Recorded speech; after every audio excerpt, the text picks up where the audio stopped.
The plane with Russian prisoners who were returned to Russia landed at the Vnukovo airport in Moscow. One by one, they stepped out carrying bags. 11 of them were pardoned, 19 released from custody due to a changed measure of restraint. 2 were already free, and 1 had been handed over to Russia earlier. The only people greeting them were representatives of Russian propagandist TV channels.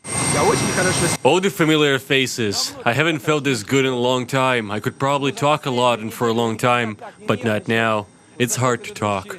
Among them is Kirill Vyshinsky, the head of the Ukrainian office of Russia's RIA Novosti news agency. At the end of August, the Kyiv Court of Appeals changed his measure of restraint. He was released from custody on personal recognizance. On September 16th, the treason suspect is required to appeal in court in Kyiv. I've never been so nervous over the past week. Among Ukrainian citizens who were handed over to Russia was Volodymyr Tsemach, a key witness in the downing of the Malaysian Airlines flight MH17. He was also released earlier on personal recognizance. Ukrainian President Volodymyr Zelensky assured the journalists in Boryspil that the suspect had been questioned. I will not name the European leaders with whom we discussed the time, which is necessary for all the investigative actions. We did all of this, all that we were asked to do. It was difficult. I was afraid that the exchange would be disrupted because of it.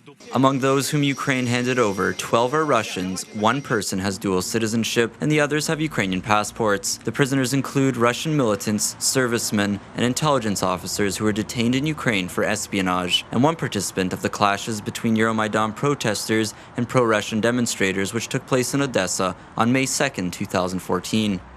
Behind this day is an enormous 3-year work of a large number of people. I hope that it's the beginning of a great large-scale humanitarian mission.